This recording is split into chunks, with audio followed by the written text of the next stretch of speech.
Coming out today. I mean, I know it's really cold out, and so there's not a lot of incentive to be outside, but there are a lot of things you could be doing that are less unpleasant, perhaps, than discussing nuclear war. And I appreciate your willingness to be part of what is clearly going to be a somewhat difficult conversation to have. I think it's a conversation that we absolutely need to have, however, and I've actually stopped apologizing to groups for bringing them this information, because I've come to the conclusion that we're either going to talk about this and do something about it, or we're going to actually have a nuclear war, which is going to be far worse. So I think there was a time, you know, in the 1980s when everybody on the planet basically understood the danger of nuclear war. There were movies about it, there were books about it, there were songs about it. We all had nightmares about it. And that pervasive fear of nuclear war was very important because it motivated millions of people to take action and do something. And that action had a huge impact. In 1983, the United States put Pershing missiles in Europe with a stated intention of being able to fight and win a nuclear war. This was a totally insane idea, but it was policy at the time. And later that year, in September again in November, we came within minutes of nuclear war on 2 occasions. Less than 2 years later, Gorbachev and Reagan sat down and said nuclear war can never be won and must never be fought. And they ended the Cold War arms race. And it was a complete 180-degree change in the nuclear policy of both countries. And it took place over the course of a couple of years, and it wasn't in a vacuum. We owe a great deal to these two men who did figure out that they needed to change course, but they didn't do it by themselves. They did it because millions of us were telling them they had to do that. And so we have to understand both the importance of building that kind of mass understanding of the nuclear danger again, and also the potential, because we've seen it work before. When the Cold War ended, everybody kind of put the nuclear question aside. I mean, those of us who are old enough to remember this, I think remember this sort of palpable wave of relief that swept the whole planet when the Cold War ended, and we all figured we'd dodged the bullet. We weren't going to have to worry about this anymore. But the problem is that the danger didn't go away. The weapons remained, fewer, but still 12,000 today. And they sort of sat there waiting for the world to get into a bad place again, and it has done that to an extraordinary degree. So we need to rebuild the anti-nuclear movement that existed in the 1980s. And I think there are 3 messages we need to bring to the general public. We need to help people understand that nuclear war really can happen. This is not something we read about in history books. This is a real and present danger. Secondly, we need people to understand just how bad nuclear war is going to be, because people don't. They may think they do, but they really don't. And third, and most importantly, we need to have people understand that nuclear war is not inevitable. This is not something that has to happen. It's up to us whether we have a nuclear war or we have a future. So let me just sort of run quickly through those 3 points as I see them. With regards to the danger of nuclear war, we got a warning from William Perry, former Secretary of Defense under President Clinton, back in 2018. At that time, he said, we are closer to nuclear war today than we have been at any point in time, even during the worst moments of the Cold War. And he said that in the context of U.S.-Russian relations, which were pretty bad at that point. They've obviously gotten much worse since then with the second Russian invasion of Ukraine. And I think that's really quite significant to appreciate that he gave us this warning even before the Ukraine war began. But it's not just U.S.-Russia relations that pose a threat. U.S.-Chinese relations are the worst they've been in 40 years. We may go to war over Taiwan in the next year or 2. This will be a disaster if it happens. Tensions on the Korean Peninsula are as bad as they've ever been. There are now nuclear tensions in the Middle East with the Israeli-Iran conflict. And there's a situation in South Asia which gets almost no attention here in the United States, but which may be the most dangerous of all. India and Pakistan have fought 4 full wars since they became independent. They fought a mini-war last spring. It only lasted for 3 to 4 days, but it could easily have escalated into a nuclear conflict between these 2 countries, which would have been a disaster for South Asia, and as I'll describe in a couple of minutes, for us as well. So 5 geopolitical flashpoints, any one of which could lead to nuclear war. In addition, there are 2 other factors that are pushing us in the wrong direction. One is the climate crisis. And people don't often make this association. We have to help them understand how the climate crisis is driving us towards nuclear conflict. As the climate crisis unfolds over the next 20 to 30 years, and it will do that even if we do all the things we're supposed to do to try to avoid the worst of the climate crisis, as that happens, there's going to be enormous strain on societies all across the planet. There's going to be conflict within countries as people fight over scarce resources of food and water. There's going to be conflict between countries as they fight over scarce resources of food and water. There's going to be migration on a scale that we have never seen in human history. I mean, the politics of this country have been turned upside down by the entry into the country of 5 to 10, perhaps maybe million immigrants. We're looking at 50 to 150 million immigrants, refugees from the climate crisis over the next 20 years. So as all of these forces unfold, it's going to create great potential for conflict. And if nuclear weapons are on the table, it's going to increase the chance that they're used. The final factor that is driving us in the wrong direction is the rapid progression of cyber technology, which is making it more likely that the command and control systems of one of the nuclear weapon states might be hacked, leading to a catastrophic outcome. So for all these reasons, we need to understand this is not a 1980s problem, this is a 2020s problem, and we need to deal with it. In view of that, I think it's really important for us to remind ourselves and to educate the rest of the public about how catastrophic this is going to be. Because people really don't get it, especially when I talk to young people. They think it's going to be like Hiroshima. Well, we all saw images of Hiroshima last year around the 80th anniversary. They're terrifying. They're a powerful warning of what nuclear weapons can do. And they don't begin to prepare us for what's going to happen the next time. The Hiroshima bomb was 15 kilotons, 15,000 tons of TNT, a huge explosion. Most of the bombs in the US and Russian arsenal are 100 to 800 kilotons. That is to say they are 6 to 50 times more powerful than the bomb that destroyed Hiroshima. There are some weapons that are even larger. And if there's a war between the United States and Russia, it's not going to be one bomb on one city. It's going to be many bombs on many cities. We don't know the exact targeting strategy of either the US or Russia, but the best information we have from public source material is that a major target city like New York or Washington or Moscow or Beijing is probably targeted with at least 10 to 15, maybe more nuclear warheads, each 6 to 50 times more powerful than Hiroshima. At one point, I was told, this was just in 2017, that the US still targeted Moscow with 100 nuclear warheads. I don't know if that's true still today. It's very hard to describe for you a whole bunch of explosions going off all at once. So I want to use a model of a single very large explosion. It's 20 megatons, 20 million tons of TNT. The explosive force in this model is greater than we expect would hit even a big city like New York. The destruction I'm going to describe, however, is an underestimate because you cause more damage by using many smaller bombs and spreading them out over the area you're going to destroy, which is the targeting strategy that the US and Russia now use. But it puts us in the right ballpark. It helps us understand the magnitude of the problem we're dealing with. Within 1,000th of a second of the detonation of this bomb, a fireball would form, reaching out for 2 miles in every direction, 4 miles across. Within this entire area, everything would be vaporized. The buildings, the trees, the people, the upper level of the earth would disappear. To a distance of 4 miles in every direction, the explosion would generate winds greater than 600 miles per hour.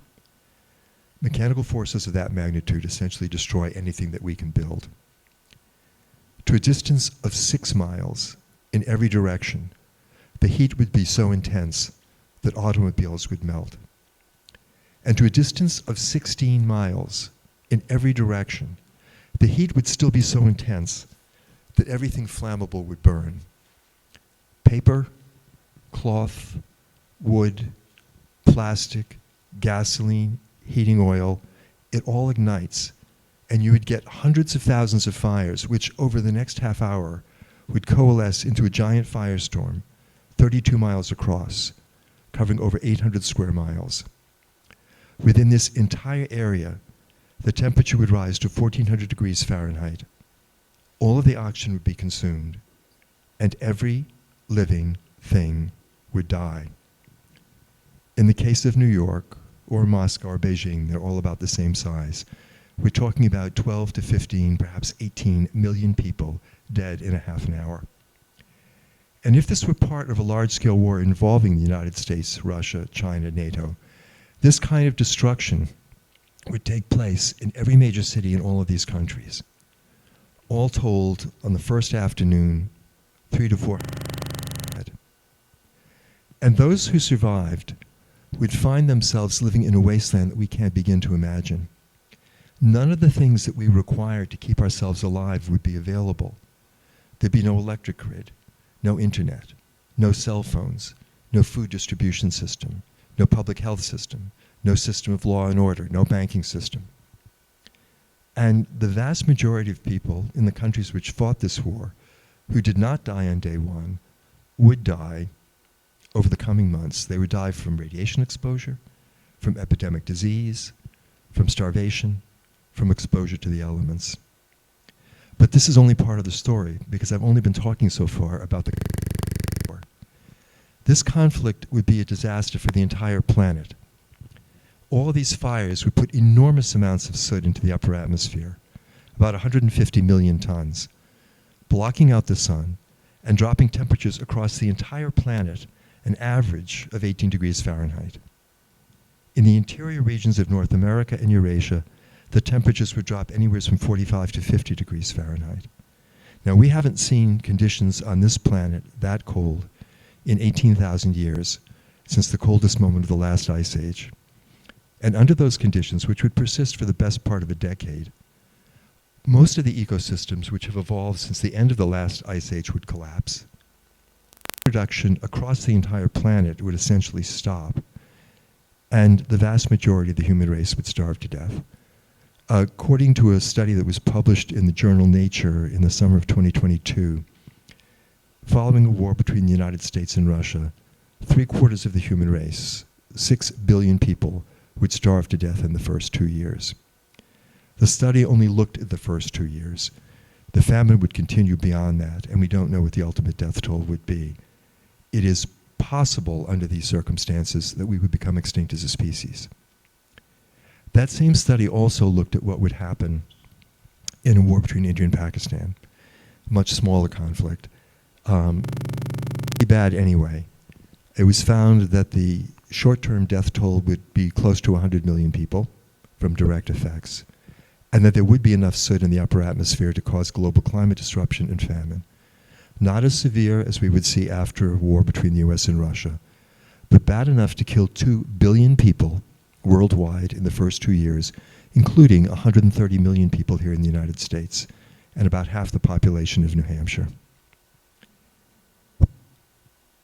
This is not the plot of a movie that I've been describing to you.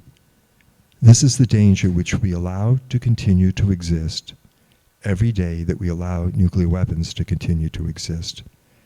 And understand that if we do allow these weapons to continue to exist, it is not a question of if, it is only a question of when this happens.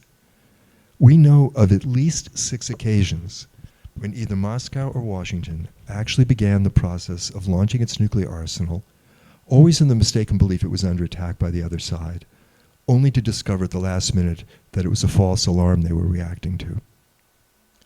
We have not survived the nuclear weapons era so far. We are not here today because we've known what we were doing. It's not because we had smart leaders or sound military doctrine or perfect technology. We're here today, Defense Secretary Robert McNamara, because, quoting him, we lucked out. It was luck that prevented nuclear war. And we have to understand that the current policy of the United States and the other 8 countries which have nuclear weapons is nothing more than a hope for continued good luck, which is a totally insane basis for a national security policy. No one's luck lasts forever. Ours won't either. So that's the bad news. There's a lot of it. The important good news is that none of this needs to happen. Nuclear weapons are not a force of nature. It is not as though there's an asteroid coming at the planet and there's nothing we can do about it. These are little that we've built ourselves They're about the size of the chairs that you're sitting in. And we all know exactly how to dismantle them. We've taken 60,000 apart already. We could dismantle the 12,000 that are still left in about 3 or 4 years if we made the decision to do that. The problem is that the 9 countries that have these weapons don't want to give them up. They confer significant power on these countries. And they tell us that they can confer safety on us. That's not true. They do make our country strong, but they don't make us safe. In fact, they're the greatest threat to our safety. And as a matter of national security, we need to seek a world free of these weapons. Internationally, there's a campaign that led to the adoption of the Treaty on the Prohibition of Nuclear Weapons back in 2017. That treaty has now been signed by more than half the countries in the world. It has changed the conversation internationally in diplomatic circles. But the problem is that none of the 9 countries which have nuclear weapons have joined this treaty. And so the job before us today, especially those of us here in the United States, is to change that, to create a movement in this country that forces our government to accept that nuclear weapons do not make us safe, that they are the greatest threat to our safety, and that we need to work actively to eliminate them. Not as some distant goal, 40 years or 50 years or 80 years from now, but as a short-term urgent priority.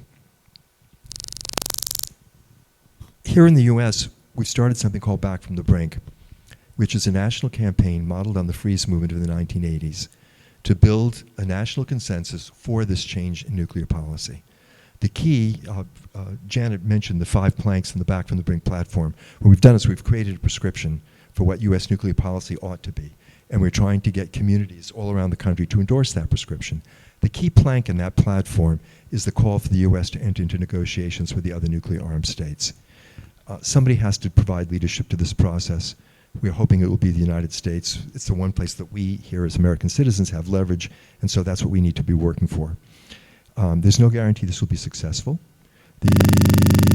We could convince the US to adopt this policy. It could reach out to the other nuclear armed states and they could say we're not interested. But there's no reason not to try. And there's certainly no reason to assume in advance that this will fail, which is actually often the position of many people. This can never happen. We don't know that. We've never tried. We do know what's going to happen if we don't get rid of the weapons. And we just talked about that.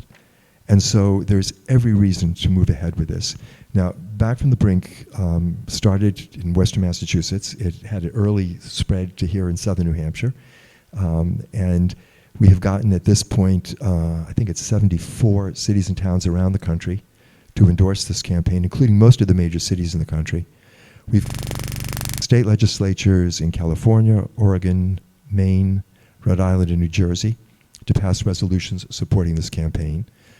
Some 480 non-governmental organizations have joined the campaign, including most of the national faith communities, including the Congregational Church nationally.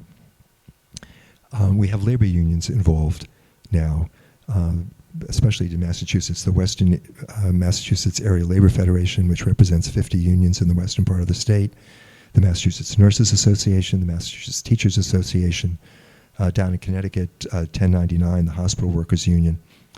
We have a student group now, Students for Nuclear Disarmament, that started at Phillips Exeter Academy and now has activity on 22 high school and college campuses around the country. And we have resolutions in Congress. In the House, it's HRes 317. In the Senate, SRes 323. The House resolution now has a total of 49 sponsors. The Senate, 9 sponsors. None of the New Hampshire Congressional delegation are on board yet. And that is the challenge for this group in particular. There's no reason in the world why all 4 members of the delegation should not be co-sponsors of the 2 resolutions. And we have some information on the table about how to easily contact them. I think it would be each one of you made a phone call and sent an email tomorrow. But more than that, I think we need to figure out a more organized approach to this. What we found in Massachusetts is that it was particularly important. I should stop playing with my glasses. It's particularly important to try to mobilize as broad a constituency as you can to move members of Congress. The best example I have is in Western Mass. We really wanted Richie Neal, who is a centrist member of Congress, not particularly involved in peace issues, but the chairman of the ranking Democrat on the Ways and Means Committee, a very powerful member of the Congress. We wanted him on board. So we put together a delegation to visit him that included Boss as the president of Mercy Medical Center in Springfield, who is a Catholic nun who is 102 years old. And she led our delegation.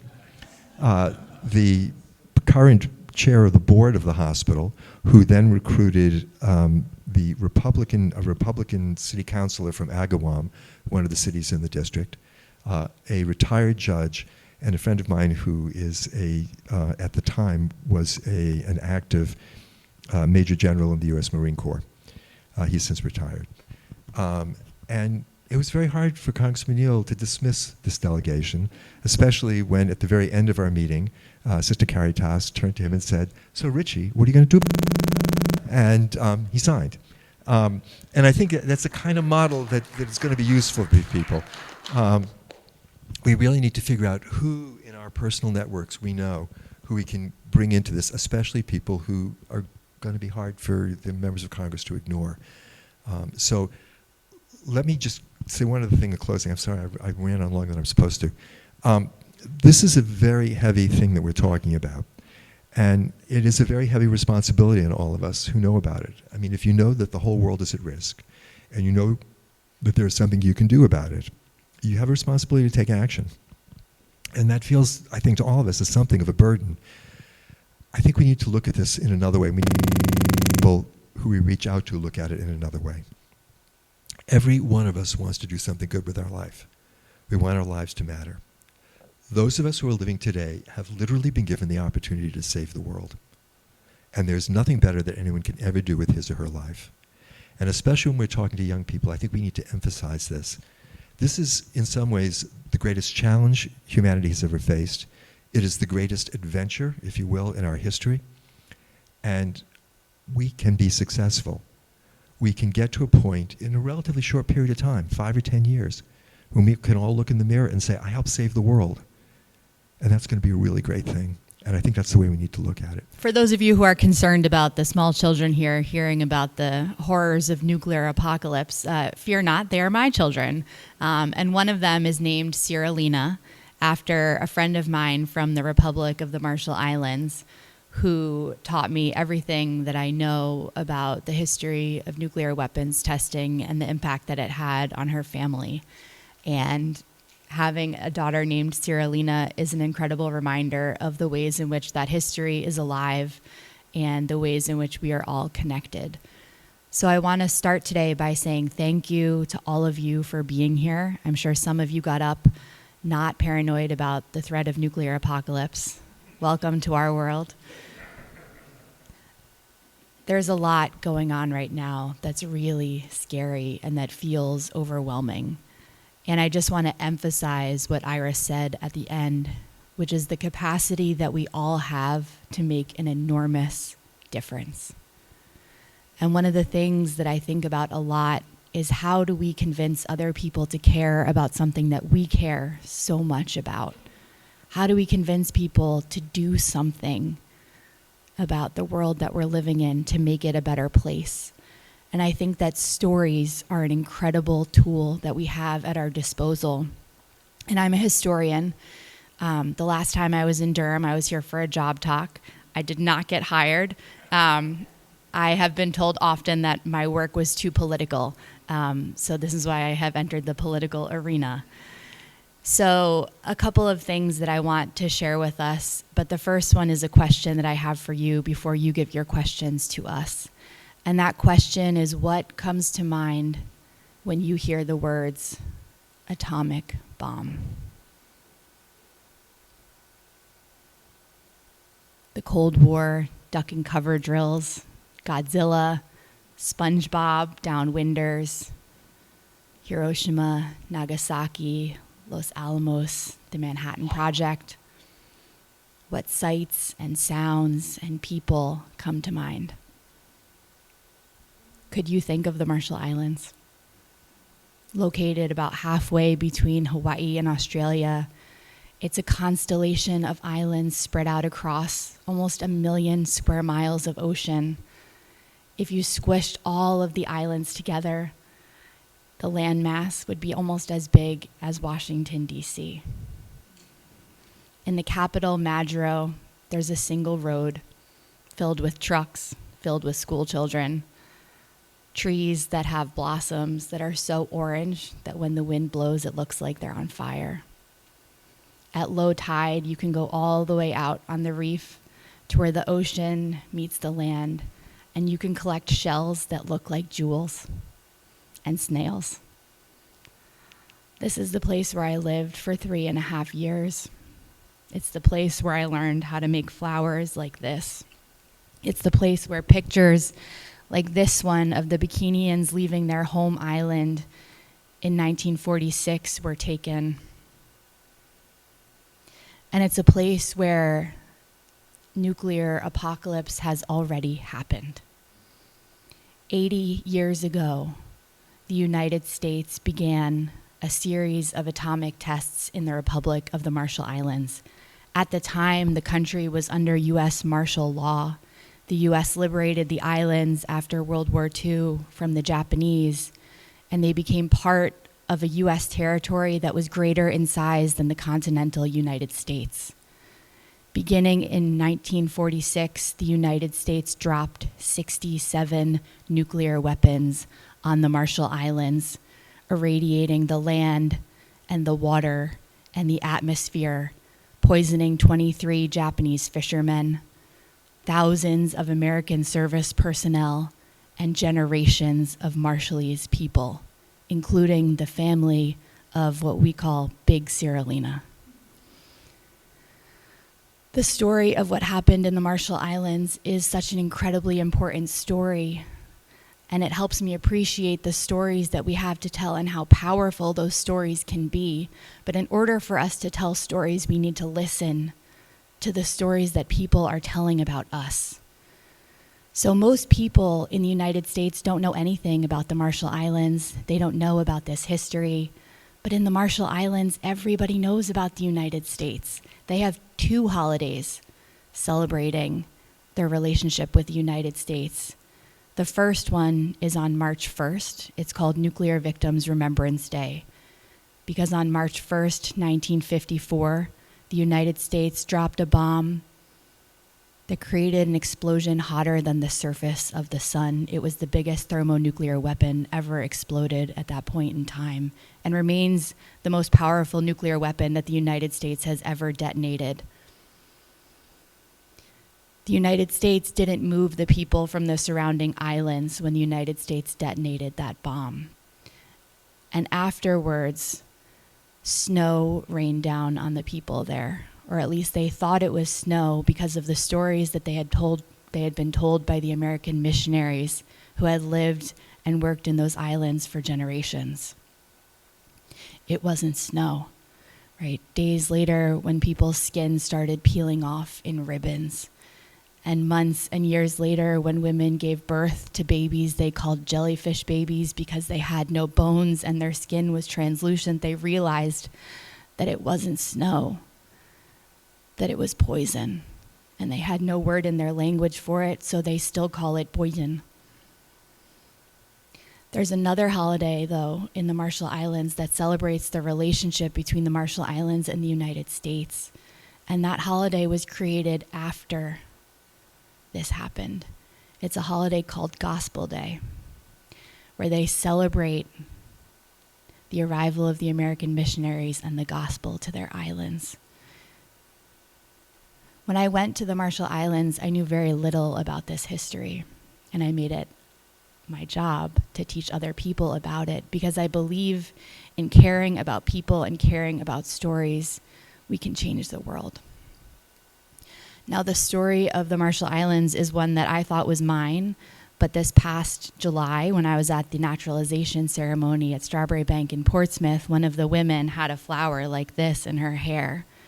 And I went up to her after this ceremony and I said, "Yeraman, welcome to the United States." She was a Marshallese person who came and got naturalized as a U.S. citizen.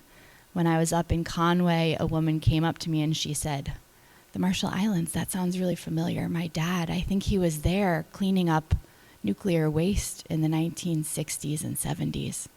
I have all of these books and stories, and I haven't known what to do with them.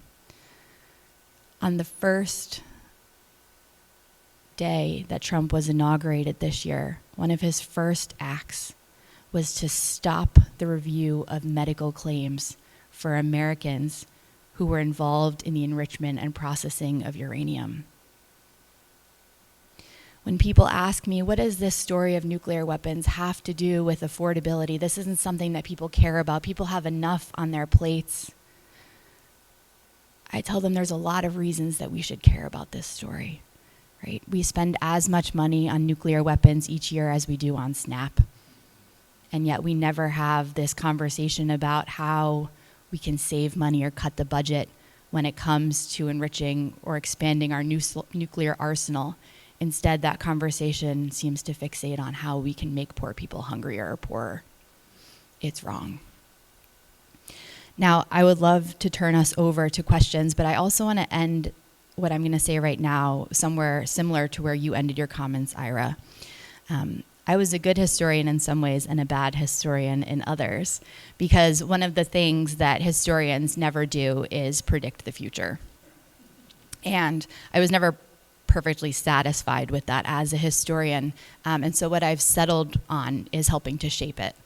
And what I want us to leave here with is this understanding that every injustice that we face, every right that we have, every story that we tell is the result of choices made by people like us. We have so much power. We can tell stories that make people feel and think and do incredible and seemingly impossible things. The only way that we can ensure that what happened to those people in the Marshall Islands and what has happened to the Americans who are part of that, what's happened to people in the American Southwest and around the world never happens again, is to abolish nuclear weapons. We have to do this so that this becomes part of the story of our past and is not the story of our future. Thank you.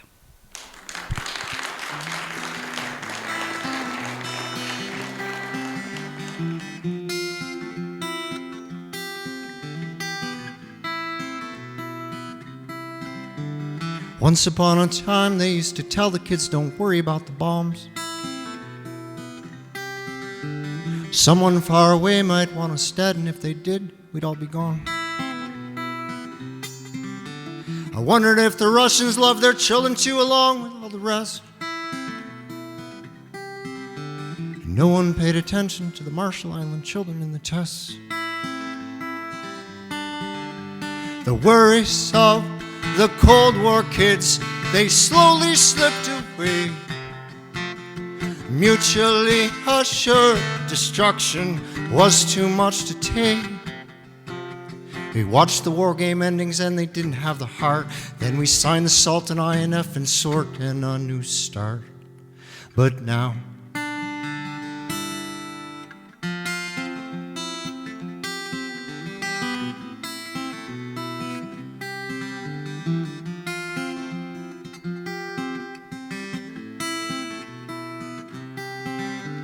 once upon a time, we fired neutrons at an atom till it split. Neutrons from that first one spread like wildfire to their neighbors. Holy shit. Well, nature has her stories and her metaphors and often shows the way. Today I'm mad as hell and full of fire, and it's time to light the chain. The nightmares of the Cold War kids, now we don't want them back. Hiding under desks with sirens wailing in the dark. Trying to explain this all away to a crying child when the answers are so simple, stop pretending that they're not. We're a peaceful bunch, but you have pushed too far beyond the pale. And why do we need bunkers underneath new ballroom floors? It's time. It's time, It's time to put more distance between men. It's time to put more distance between men and the bombs.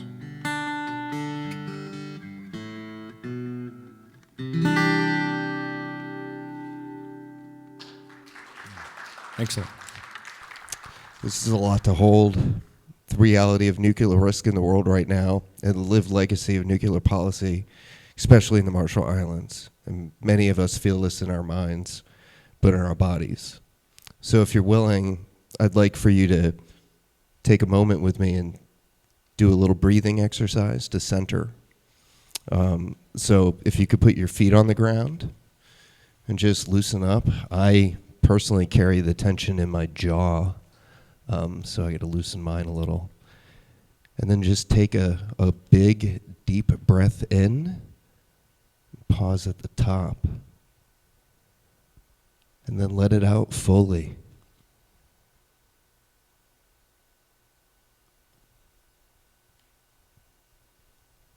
Thank you for that. In communities of faith, we don't have to rush past what is painful or hard. We can stay present, tell the truth, and ask what love, justice, and repair look like in practice. And as we shift into this Q&A, you don't need to have a perfectly polished question. Curiosity is welcome. Brief reflections are welcome too, especially if they lead to a question that you have for Carleigh and Ira. So I have a little starter question just to kind of get us going. Carleigh, when you think about the Marshall Islands, what does accountability look like in practice, and what would you want the U.S. policymakers to start doing differently because of that history? That's a great question, and it's one that I've been actively working on for a long time. I think for me, one of the first things that I would want is an acknowledgement of what happened and the role that the United States played in creating this legacy of harm, and also more of an effort to fix it, right? Like, one of the things that is really important to people in the Marshall Islands is that this story is told and that it has an action that follows it. So people in the Marshall Islands say to me, Carleigh, it's really important that you tell this story, not so people feel bad for us, but so they ensure that nothing like this ever happens again. And for me, that begins with an acknowledgement that this happened, right? This happened to a place that was part of the United States. And, you know, in the subsequent decades, Marshallese people live and work in the United States without a visa, and they serve in the U.S. military at higher rates than Americans from almost any other state. And yet they still aren't able to go back to the islands that were used for the nuclear testing. For 80 years, the Bikinians have wanted to go home, and they still can't go home. And one of the main reasons that they can't go home now is because the Marshall Islands at its highest point is 10 feet above sea level. And one of the reasons that so many people, when they think of the Marshall Islands, think now of the runway of the international airport overflowing with water, or gravestones toppled over with waves coming in on them, which is often in the front page of the Washington Post, is because the Marshall Islands is at the forefront of the climate justice movement. And this is a place where we really need to listen again to the people and the stories that are being told. One of the things that I have constantly echoing in my head is the words of a woman named Kathy Jetnell Kitchener. She's an amazing poet from the Marshall Islands. She works with young people to help them tell stories. And she says that one of the reasons we are fighting so hard against climate change is because we know what it's like to lose our islands. And we don't want other people to lose their homelands. And so for me, this is a place where I would like to see the people who have power amplifying the voices of the people on the ground. I think that acknowledging the harm done and working with Marshallese people who live in the United States and abroad to be able to return home is incredibly important. But for me, it's also about abolishing nuclear weapons and ensuring that if a nuclear weapon were to be launched, there would be many, many more steps between what exists now and that button. A lot of people don't recognize that it's Donald Trump who just has the power to launch a nuclear weapon unilaterally. And when I say that, they find it to be absolutely wild. And so helping people hear this story, recognizing it's part of our history, and that it should be informing our policy decisions is really critical. Thank you. And Ira, so how do you think U.S. testing, or the U.S. testing legacy, should shape how we talk about nuclear policy and moral responsibility today? This is a complicated question because actually, I don't think the testing question is really that central to what we need to be talking about right now, to be quite honest about it. We're not talking about resuming atmospheric testing, which is what happened in the Marshall Islands. We may resume underground testing, which would be a big mistake. But for those of us who know about the nuclear weapons issue, the horrible things that happened to the Marshall Islanders, to people in the Southwest, to people in Kazakhstan, to people in Australia, is sort of really infuriating. But when we're talking about getting rid of nuclear weapons, we need to reach out to people who believe at this time that nuclear weapons make them safe. There's a significant portion of the US population that believes this. And as long as they believe this, they're not going to give up nuclear weapons because people were harmed 80 years ago with atmospheric testing that is no longer happening. So I think that within our community, this information is very powerful, and it's infuriating, and it's motivating, and so on. But the real message that we need to focus on is the future. It doesn't lend itself to stories, fortunately. We don't have those stories to tell yet. We want to make sure that we never do. And so I think we really need to be focusing in many ways on the current danger. What's going to happen if nuclear weapons are used today? And people do not begin to understand that. They think that the weapons make them safe. And until we change that thinking by explaining to people and educating to them the risk that nuclear weapons will actually be used, the destruction that will follow if they are used, we're not going to get them to support us in our effort to get rid of the nuclear weapons. So that would be the answer I would give Jeremy. All right. Wasn't expecting that. It's a little pivot. Do we have any people who have questions right now? I have another sort of motivating question that I can ask, but I'm also happy to sort of get right into the Q&A. Yeah, let's do this. Awesome. I'm gonna walk around and just hand the mic to people so that it can be on the television. I'm showing my age right now. Here you go. If you could just say your name and go ahead and ask the question. Okay, thank you. My name is Kathleen, and Kathleen West, okay? And I have been a teacher in public health, and we have discussed this. And the question I get is, how do we abolish them? Like, what is the logistics? How does that work? We have problems enough with nuclear power. So what do we do without contaminating the rest of the universe by sending them somewhere, outer space or something? So I would love anything you have to offer on that. That would be great. Thank you. Sorry, were you asking about the technical question of how we dismantle literally the logistics of how do you abolish nuclear weapons, even our own nuclear weapons, let alone, India's and Pakistan's and Russia's, and like how to, the DIY kind of, how do we do it? As a technical question, we know how to dismantle the warheads. It's very simple to take the uranium and the plutonium, separate it out so that it can no longer be made into a critical mass that causes an explosion. In terms of how do we deal with this highly dangerous fissile material, we don't have an answer yet. And that's part of the problem. And it's a problem with nuclear power as well. We've produced enormous amounts of radioactive material that's going to remain dangerous for thousands of years in some cases, and we haven't got a clue how to dispose of it in a safe way. And it's one of the most irresponsible things that we've done. But at least if we dismantle the warheads, they can't explode, which is the most dangerous thing they can do. As far as the political aspect of this, though that is a little bit more complicated question, and the answer isn't totally clear at this point. What we need to start with is a commitment that we are going to get rid of nuclear weapons. Obama gave his famous speech in Prague in 2009 in which he said that the U.S. seeks the security of a world free of nuclear weapons. And then in the second half of that sentence said, but it may not happen in my lifetime. That's not the right answer. The answer has to be, we seek the security of a world free of nuclear weapons, and it better happen soon. And this has to be not some aspirational thing that we look to the distant future for, but an active policy that we are pursuing. And I think, in the 80s, it wasn't the U.S. that led the way. It was Gorbachev who sort of challenged the U.S. to do the right thing. The U.S. has to play that role now, I think. I mean, Putin may step up. If he does, it's great. Xi may step up. If he does, it's great. We certainly can't count on that. We can't count on Trump doing it either, or whoever succeeds him. What we can count on is building a movement here that puts pressure on our leadership to do that, and either to take the lead or to respond favorably if the other side takes the lead.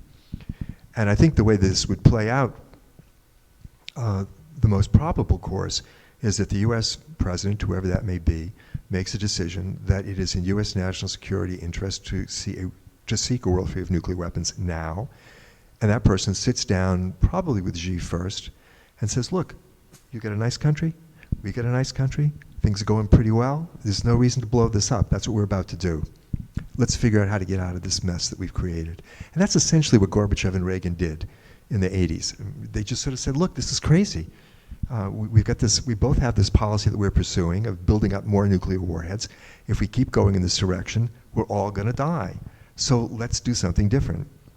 And hopefully, a U.S. leader would be able to present the information that we all have, that I was sort of sketching out earlier, about what's going to happen if there's a nuclear war, how likely it is that we're going to have one if we keep these weapons around, and convince the Chinese leadership that we need to get rid of these weapons. If the U.S. and China together decided that their national security required a world free of nuclear weapons, I think they could sit down. These are the two largest economies in the world. They are the two most powerful nations in the world. I think they can sit down with the other countries and bring them along. The next country to approach would clearly be Russia. And they would have to explain to Russia that you got to get rid of your weapons. The Chinese would have to say, we're not going to support you economically anymore if you don't. And the U.S. would have to say, we got to figure out with you what it is that you need that we can give you without compromising the freedom of other people that will satisfy your security concerns so that you can give up your arsenal. It's going to be that kind of a dialogue. And that's going to take probably a little bit of time, but it doesn't have to take a long time, because I think we can make a case, or our leaders could make a case to the Chinese and Russian leaders. There is a huge urgency about getting this done. We've been unbelievably lucky. Our luck isn't going to hold. It doesn't have to be a decision to launch nuclear war. It can be some computer glitch. That's how most of the near misses that we've had occurred. This is an unstable situation, and it requires an emergency response. Three things. First, great question. There's a poem from 1945, September, by a man named Edgar Guest that appeared in the Detroit Free Press. And two of the lines that stick with me are, the power to blow all things to dust were given to people God could trust. And it's very important to me to make clear that from the very beginning, the United States made the case, one, that they were exceptional, and only the United States could keep the world safe from war.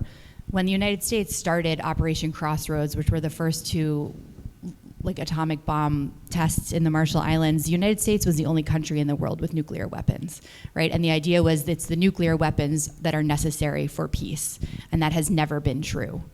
The second thing that I would say is that the problem of nuclear waste storage is a really critical one. So currently, and one of the reasons climate change poses such a threat to the Marshall Islands is because a lot of the United States nuclear waste is stored in the Marshall Islands on an island under a cracked concrete dome and on top of a bed of coral. So it's already sponging out into the ocean.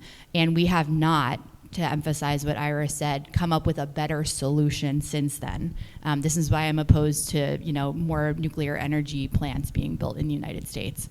The third thing is, in order to make this change, we need to elect different people to office who will actually do something about this, and that's where I come in, and that's one of the reasons I'm running, so thank you. Hear, hear. Yeah, so there was a question right here. Hi, I'm Ben Swainbank from Portsmouth. So you've both talk a little bit about kind of the process of going from 60,000 weapons globally to 12,000. Can you say a little more about kind of how that happened, that roadmap, and are there kind of further steps in that roadmap that we either, could have been on or should have been on or maybe still are on? Well, we kind of were on until New Start expired this Thursday. It's been a series of negotiations where caps were agreed upon, that the U.S. and first the Soviet Union, then Russia, agreed we will not have more than X many nuclear warheads, and we will dismantle them according to a timetable that we've just agreed to. And we will allow inspections so that the other side can know that we are complying. And that's pretty much the process that needs to continue. New Start put a cap of 1,500 warheads deployed on the U.S. and the Russian. This is a huge improvement over the 30,000 that used to exist, but unfortunately it's still enough to destroy the world many times over, as we talked about. So in a fundamental sense, nothing really changed. The world is still at risk. But it's moving in the right direction. New Start should have been extended, and it's a huge mistake that we made in not at least agreeing when Putin proposed in September to a one-year extension. We could have agreed to that and given ourselves some more time to work out a more permanent arrangement, but the U.S. administration chose not to. I think that the next step is probably going to be an agreement between the United States and Russia to what the next level they would come down to is. But I think it's important that if we make that kind of a stepwise agreement, say we're going to cut to 800 warheads each, it has to be very explicitly in the context of a commitment that we are going to zero. Because if we get to 800, we can still destroy the world. If we get to 250 each, we can still destroy the world. And we can't have a Pyrrhic victory where we cut the arsenal significantly, but still leave enough weapons to destroy the whole world, and everyone says, okay, we've dealt with the problem. The framework has to be crystal clear that the only acceptable outcome is zero nuclear weapons. So, but I think that's the way it would unfold. And we have a lot of experience with verification. There's a long track record of how we verify the Russians, how they verify what we're doing. We need to build on that to include the Chinese, the Brits, the French, and so on. But that's really, it's not inventing a new wheel. We know there's a roadmap for doing that. I think this is the place where moral leadership is really critical. So I loved when Ira was Jeremy, when you were showing me all of the videos of you during 2020 going up to presidential candidates and asking them what their thoughts were on some of these issues. I was thrilled because I too had been at all of these presidential candidate meetings and greetings and had asked these questions about nuclear weapons and was never really satisfied with the answers. So I'm happy to say that I'm somebody who doesn't support a first strike, which means using a nuclear weapon preemptively.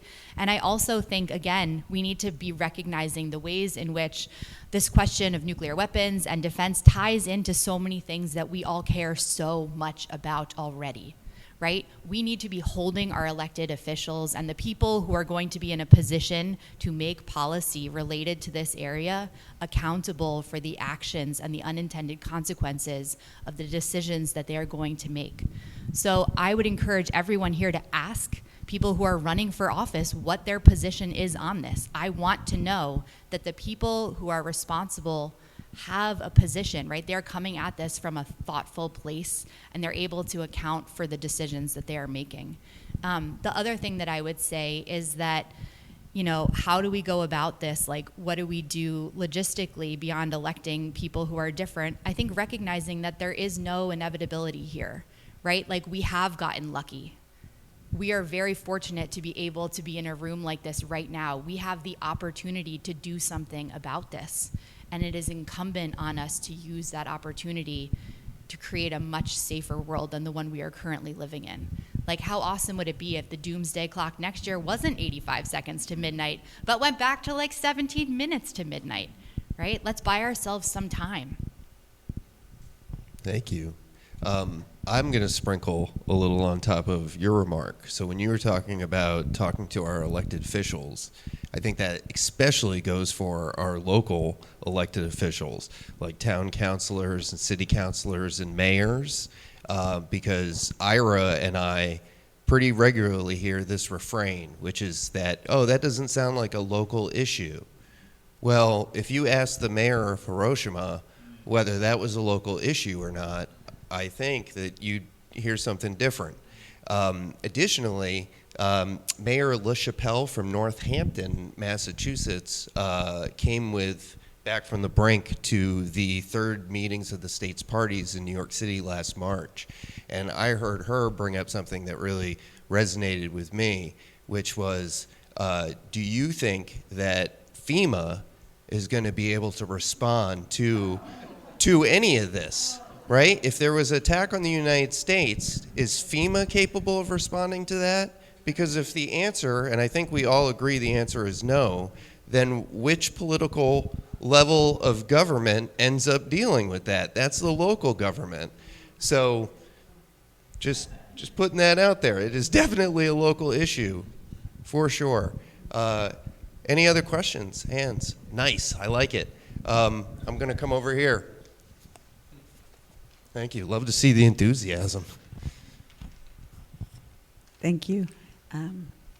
My name is Lisa. I'm a scientist, and I've been working with concerns of uranium-contaminated groundwater for almost 40 years now. So I appreciate the conversation and your concerns. I'd like to follow or back round to Ira's comments about China, Russia, and the United States needing to take a leadership role in denuclearizing and having the other folks follow. From today's, kind of current political situations, geopolitical situations, in order to affect that kind of leadership would require an enormous amount of respect and trust on the point of all three players. And from what I've been paying attention to for the last many years, no such trust or respect exists between those three parties for such leadership and denuclearization to appear on the horizon, nor can I expect that to be coming from the current United States administration, given their excitement about small nuclear facilities empowering AI data centers. However, reflecting on Prime Minister Carney's speech at Davos, it would seem that if we look to the middle guys who now recognize that they are not, that the big guys aren't looking out for them, and so they need to look out for themselves, approaching some of the middle guys in such an agreement might be a way to garner that kind of groundswell of support, because they know they too will be, their citizens will be very much impacted by a cavalier choices made by the big guys. Well, I think we've actually tried that approach, and that's the whole theory behind the Treaty and the Prohibition of Nuclear Weapons, which was to bypass the countries that had nuclear weapons, which clearly weren't interested in doing the right thing, and going to the rest of the world. And it's been somewhat successful, but there are limitations to that approach, which is that ultimately it's the guys that have the nuclear weapons who have to be brought on board. I think you're quite right that there is no significant trust between the leadership, the United States and Russia, well, unless Trump really is working for Putin, between the United States, Russia, and China at this time. But I think that isn't necessarily an insurmountable obstacle. If you look at the history in the 1980s, I mean, the hostility between the United States and the Soviet Union was at least as extreme as it is right now. I mean, we were literally threatening to fight and win a nuclear war with the Soviet Union in Europe. and Ronald Reagan had been the most hawkish president we'd ever had with regards to nuclear weapons in the first 3 years of his administration. But it turns out that the realization that the whole world is going to be destroyed if you keep doing what you're doing can be a very powerful, can have a very powerful effect on people. And it was the very hostility and tension at that time that made the breakthrough possible. Basically, they scared each other. And that was the second time that happened. Right after the Cuban Missile Crisis, again, an incredibly hostile confrontation between the United States and the Soviet Union, Khrushchev and Kennedy sat down and basically said to each other, this isn't working. They, within months, negotiated the Partial Test Ban Treaty, and they set up the hotline, and they really tried to cool things down. So with the right leadership, I think that this situation could be turned around relatively quickly, and a discussion about the nuclear danger could be the catalyst for improving relations in general. I mean, that is what happened in the 80s. Reagan and Gorbachev realized they had to work together to prevent nuclear war, and in the process were able to forge a totally different relationship between the United States and the Soviet Union, such that when the Berlin Wall came down, Gorbachev did not feel he needed to crush that militarily. And no guarantee, by the way, this will play out. No, but I but I think that there's a understand. real possibility. And I was a young woman in 1980s, but 1980s was, a very different time. People read the newspaper. People had subscriptions to their local newspaper. We still had the Fairness Doctrine was still in effect. We were not informed by algorithms that came directly to our phones and informed us.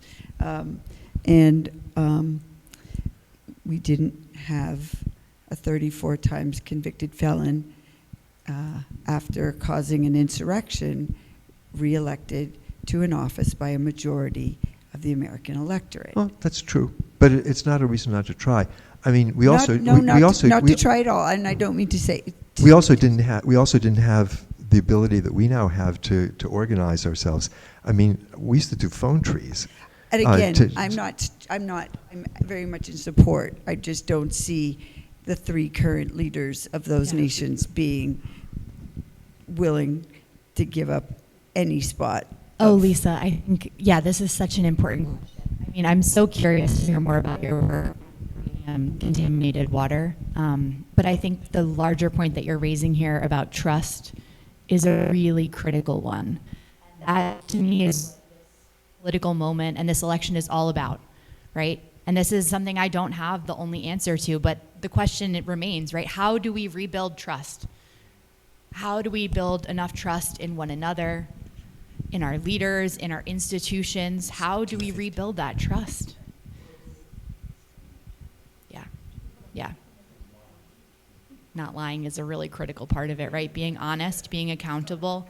But it's an open question, and it's bigger than, what we can speak to right here in this particular moment. But I do think that is, like, the first step in rebuilding it is diagnosing the problem correctly, and I think that you have done that. And so I think that that's a place for us to start from, right? Recognizing that we have a trust deficit in this moment. I saw that there were a couple other hands up, and I don't want us to get to the end of our program without having heard from the people who have questions. So can I ask if we can bundle the two questions that remain in the audience right now? I'm sorry, hijacking as a facilitator. Oh, sorry, I was doing logistics. Doug, I think you had your hand raised. It's nice to see you, Doug. Hey, Doug. Hi, I'm Doug Bogan. I'm from Barrington, and I'm also a board member of New Hampshire Peace Action, which has been working as well for decades on this and related issues. I wanted to bring up the issue of defense against nuclear weapons. I'm old enough, and I'm sure you remember back in the 80s, during Reagan's time, and at the negotiations with Gorbachev, his big sticking point on actually abolishing nuclear weapons was that he wanted the Strategic Defense Initiative, aka Star Wars. I think most sane people realize that it was a fantasy. It continues to be a fantasy. But I think it's also something that leads other people, millions of people, including our current president, to think that we can actually protect ourselves from nuclear weapons, that we can somehow gain an advantage. And, you know, it'll cost trillions to build. And, of course, now it's called the Golden Dome, based on the Iron Dome that supposedly is protecting Israel. It's just seems absurd, but could you say a little bit about what's wrong with that, why that's not a solution, and why we need to deal with the issue directly at hand rather than trying to gain some advantage over our opponents through that?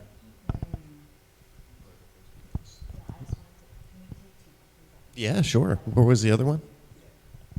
Hi, my name is Sean Ashburn. I'm from Lee. I wrote this down because otherwise I'd forget how to ask it. So the imminent threat of nuclear war is largely systemic and multifaceted. How does agriculture and big pharma play into this? Because they're the entities that are responsible for the rapid desertification of the lands that once fed our world. And I find that to be a huge issue.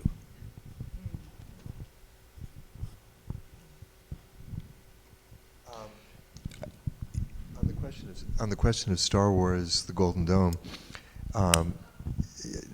this is just a myth that won't die, and we have to help it to its ultimate rest. You know, we published a study in 2002 that showed if the U.S. put in place a missile shield that was 90% effective, which is much better than anyone imagines you could possibly have, the Russians respond simply by targeting all of their weapons on cities, so they still have a credible defense. And 300 warheads get through, and 100 million people die in the first half hour. I think this is not an effective defense, and I think most people would feel the same way, and we need to help people understand that. Star Wars, the Golden Dome is not going to be any more successful than that. The effect of it will be to block negotiations to lessen arsenals, to encourage the Russians and the Chinese to build more, and in the end we'll spend trillions of dollars, which may be the point and much of the motivation behind this system, and we will sabotage efforts to really deal with the problem by eliminating nuclear weapons. There's, you know, it plays to something very strong in people's being, which is we want to be protected, and the thought that, wow, there's a technical fix here that will solve the problem. It's resonating well with the things we want to be true. So, but it has to be part of our job to help people understand that it isn't true, that this will not protect us at all, and that it's really a huge scam. But what's more American than throwing money at a problem that we created ourselves? I mean, I think that, you know, in the 1980s, which sounds like it was an amazing time, there was a quote in the New York Times. It was the quote of the day, and it was by a Bikinian elder named Lori Kesabuki, and the only Marshallese quote that's ever made it in. It's memorized in my head. We wipe our tears with dollar bills, but money never takes the place of bikini. And this, I think, ties in part to your question and to a broader point that I want to make about, you know, who makes the decisions in this country about where we allocate our resources, who frames the debate about what matters and what keeps us safe, and who crafts the policy. And at the end of the day, it is abundantly clear to me that it's not us. And that needs to change.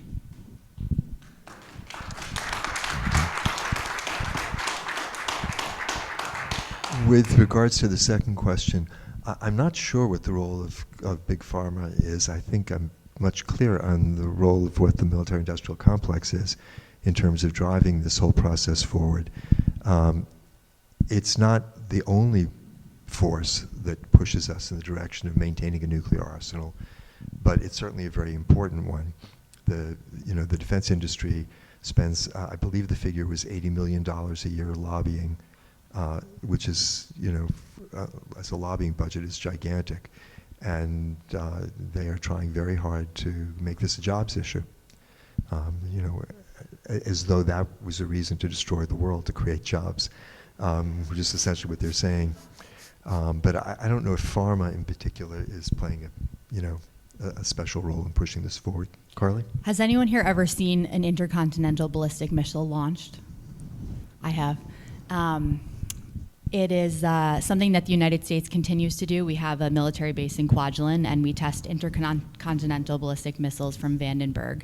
And they tell you to watch out when they're coming. And they shoot across the sky.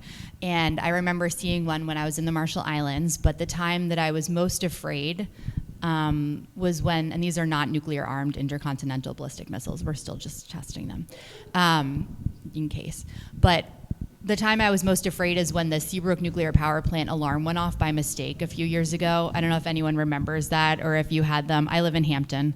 The siren was very loud and it was very scary. My kids were at two different schools. One was at daycare, one was at school. Eric was in Newburyport, I was in Hampton, and I was not yet on the select board, and I had no idea who to call or what to do about it. And I thought, oh my God, imagine if we were to be irradiated here in our home. Do we go in the basement? Do we have iodine tablets? Do I have the giant trifold that they gave us at the beginning of the year in case this were to happen?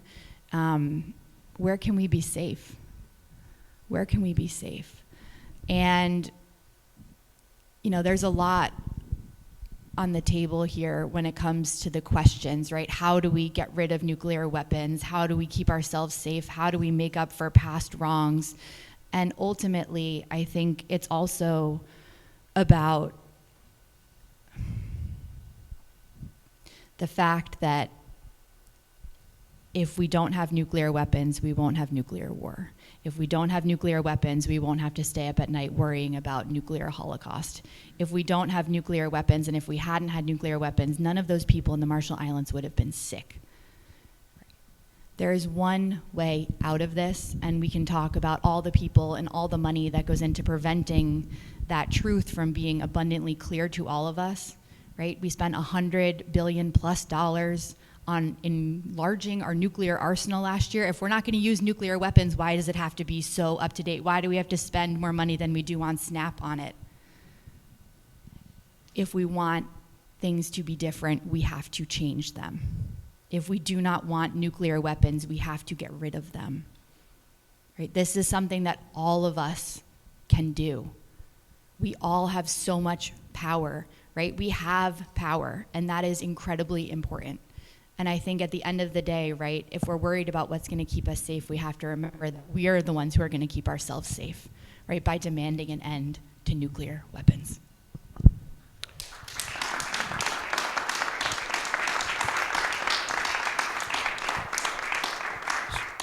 So I have a question, mostly for Carleigh. My name is Don Bliss. I'm from Hampton. This event was sponsored by a faith organization. Thank you, Janet. And we're being hosted by this wonderful open and affirming congregation. Thank you, Pastor Dave. Where does faith and the faith community play into all of this issue? Oh God, Don, this is my entire book. When the United States military put the Beguinians together on the ground under a grove of palm trees next to the lagoon on a February in 1946, they told them that the United States needed to use their islands for the good of mankind. And the Marshallese man, Judah, who had been appointed by the U.S. to speak on behalf of the Beguinians, stood up and he said, "Menotamses regilo benanich." Everything is in God's hands. And both of those, I think, are a statement of faith. And I think that one of the things that perplexed me is that in the 1940s, very few people of faith in the United States stood up and spoke out against the use of nuclear weapons, either in Hiroshima or Nagasaki, or their testing in the Marshall Islands. I searched for over a decade to find somebody who stood up and said, this is wrong. And I am still searching. And that is why I am here saying right now that this is wrong. Ira, did you want to add anything to this? I was thinking specifically that we might be able to talk about the support that we see from communities of faith at Back from the Brink. Yeah, I think Back from the Brink has as its tagline, bringing communities together to prevent nuclear war. And faith communities are among the most organized, coherent, cohesive communities in the country. And I think, therefore, they're going to play an enormous role in bringing about the change that we need, more by virtue of their human community aspect than by virtue of any particular theological position that they hold, aside the fact that most faith communities believe that the world is a good place that we should be taken care of. At the moment, most of the national Protestant communities are on board with this. The Congregational Church, the Presbyterian Church, the Episcopal Church, the Methodist Church. I'm going to forget some of the Unitarian Church. In the Jewish world, the Reconstructionist movement is part of our campaign. The Islamic Society of North America is part of our campaign. Soka Gakkai in the Buddhist community is as well. And I think that this is going to be, and the Friends have been a major part of this also. So, there's a need for, when people confront something like this, there's a need to feel some emotional support. I mean, it is kind of overwhelming. And one of the reactions people have is, what am I supposed to do about this? This is a huge problem. I often like to quote an old Yiddish proverb, you're not expected to solve the problem yourself, but neither are you expected to step back from that part of the job which is yours to do. People who belong to faith communities are not alone. They have a community that they can work with to bring this about. And so I think for that reason alone, the faith communities are going to play a very, very important role in this movement, as they did historically. In the 1980s, Freeze movement was very much powered by faith communities around the country. Ooh, let me just add to that, because I don't think it was entirely charitable what I said in terms of the what it may have implied. So while the religious people in the 40s didn't do nearly enough, in my opinion, one of the reasons that I've spent my life studying and teaching about the impact that religious actors and ideas have played on U.S. history and policy making is because they have played such an incredible role, right? And this is a varied role. Sometimes we are often at this point confronted with what I would say is objectively negative role on our politics and policy making, but they've also, as you all know, in a room like this, have played an incredibly valuable role, right? There would be no abolition movement, no civil rights movement, no immigration justice movement if it weren't for the role and the convictions of religious people. And this is something that the Democratic Party misses at its own peril. And one of the reasons that I am running for office is because I believe it's important for Democrats to be able to stand up and to acknowledge the incredibly valuable role that people of faith and people of no faith play together in having an impact on our world. And so this is a place where I invite you, whether you are a person of faith or not, to step in and to play a really valuable role in shaping our country and all of our faith and non-faith communities. I'd like to, if I can, move from the general tenor of these last remarks, that both of ours, to something a little bit more concrete, which is what can come out of this gathering today in terms of actually moving the needle. And as I said at the very beginning, I hope every one of you will get the information on the table there and call and email both all four members of the New Hampshire Congressional delegation tomorrow. But also, what can we do to be a more organized presence in the state? Back from the Brink is organized in, the model is, we call them hubs, they're basically local chapters. And there is a hub here in New Hampshire. We'd like to see that hub grow, to have more people join it, to be involved in it, and to spread beyond the peace community, which I think is a really important part of this. Most of the people here, I suspect, have a history of working on war and peace issues, and that's great. We are the people who are going to move this forward in many ways. But for this to succeed, we need to have a much broader movement. We need to figure out how to reach out to the rest of our faith communities that are not part of the social justice and peace committees. We need to figure out how to bring in other organizations altogether, labor unions, which are not organized around the principle of working for peace as their primary objective. And so I'm not sure, I will look to Jeremy and Janet and others for comment on this, is how can people here who are not already part of the hub get involved directly and help to move this work forward?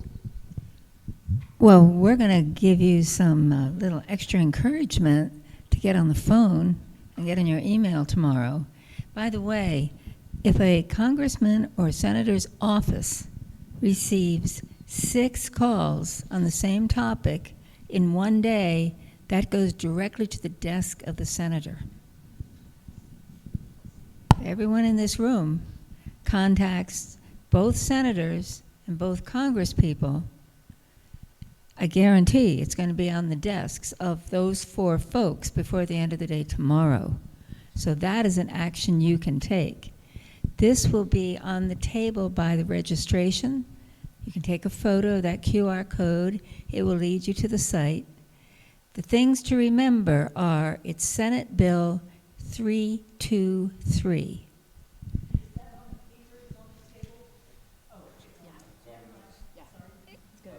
It's on the top, right up here. And the House bill is 317. You can find how to get a hold of our senators and congressmen in lots of ways, but that's what you want them to tell. You want them to sign in support of that bill and to do it now. Senate bill, oh, do you want to give more details? Sure. So it's Senate Res 323 and House Res 317. The thing that I printed up there, those are QR codes for folks that aren't super tech savvy. You can essentially scan those with the photo app on your phone, and each one of those links is going to take you to a form that you can quickly fill out with your details, and it'll automate essentially like sort of a packed message that we've already set up for you to sort of lower the lift for everybody. So you can essentially just scan that, it'll take you to a form, and it'll send an email to both senators, or based upon your address, the appropriate House of Representative for you. Jeremy, do we have the phone numbers as well for people? No, but I can get them really quick. Why don't we do that, and maybe while everyone's still here, try to pull them up real quick. And Yeah. And then ultimately, you know, my role as National Field Organizer from Back from the Brink, I'm doing sort of the nuts and bolts organizing work. Like sort of we talked about in the intro, we have a hub network at Back from the Brink that we're looking to build out. New Hampshire was actually one of the sort of founding partner organizations of Back from the Brink. And Arnie Alpert, many of you know, retired from AFSC a number of years ago. We used to have a really robust group called the New Hampshire Nuclear Weapons Working Group. We lobbied all of the people who were running for Pappas's, well, it was, who had the seat before Pappas? Carol Shea Porter. Yes, so ultimately we had a really robust group of folks. Arnie sort of retired, and with it, kind of the interest level dropped a little bit, and then you sprinkle COVID on top. And now I'm kind of feel like we're trying to rebuild the hub, but right from scratch. So there's a sign-up sheet in the back. I really encourage everybody to sign up, because the first thing is it's going to get you on the Back from the Brink mailing list. So essentially, when there is like a really urgent call to action that we can use help from New Hampshire people, if I've got your email address, I'm able to reach out with you and tell you how to engage. So please fill it out. And then additionally, even more locally, you want to get involved with the hub here. What we're trying to do is create a drumbeat, a pulse, a community of resistance to nuclear weapons here right in New Hampshire. And frankly, I need everybody's help. This is everybody needs to be on board, because this is a big lift. So please fill out the form in the back. Janet, what were you asking about? Sounds good. Okay. Yeah. I've got the number for the Senate switchboard. If people have pen and paper, we'll write it down up there too, so you can get it afterwards. The Senate switchboard is 202-224-3121, and they will connect you to the senator's offices. And I'll read out the House number in just a second when I look that up. If all of you make phone calls tomorrow, we have a congressional liaison person who works for Back from the Brink in D.C., and he will contact these offices on Wednesday after they've had a chance to digest the fact that they've gotten 15 or 20 phone calls, and see if we can't move this forward.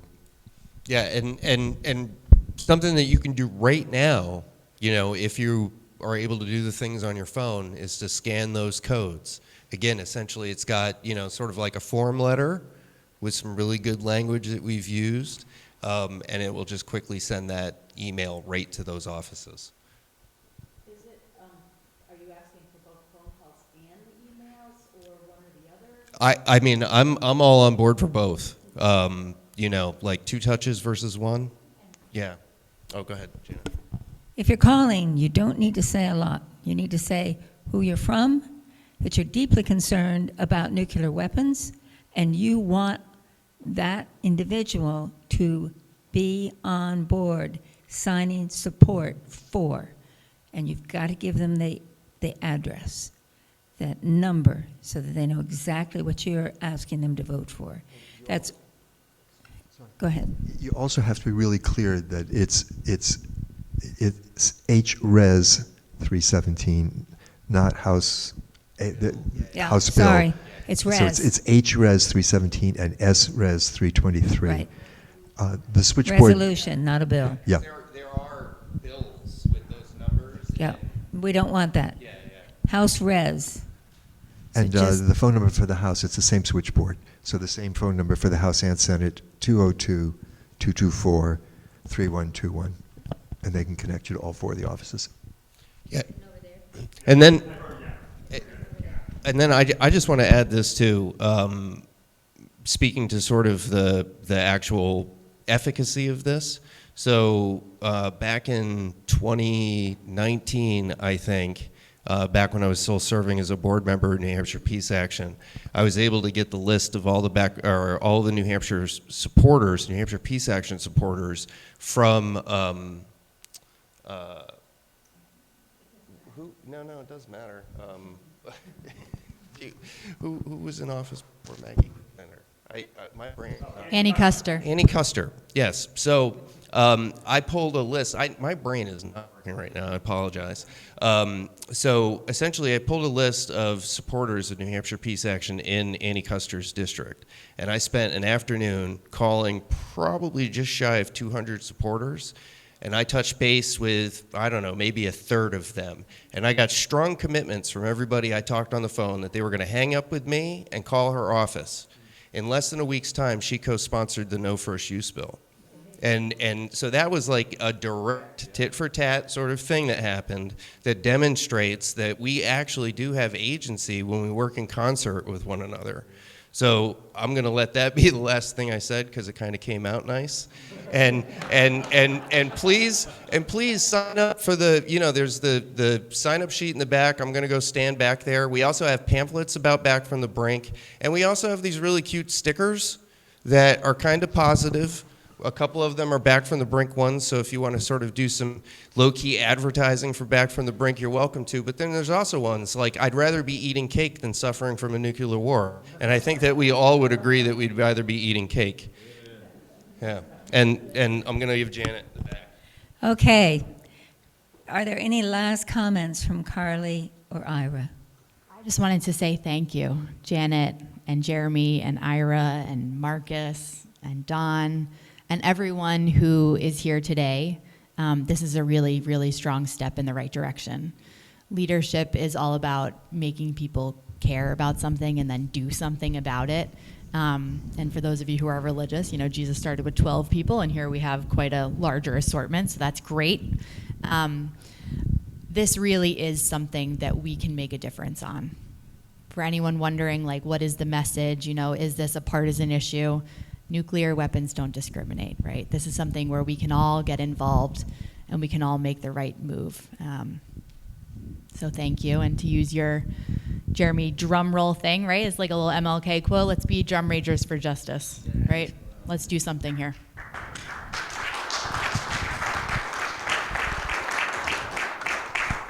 And I would just want to say again, thank you all for coming. A request. The stuff we've been talking about today is very difficult. And the normal reaction after you hear the stuff is to not just forget about it, but to actively kind of push it out of your mind because it's so unpleasant to think about.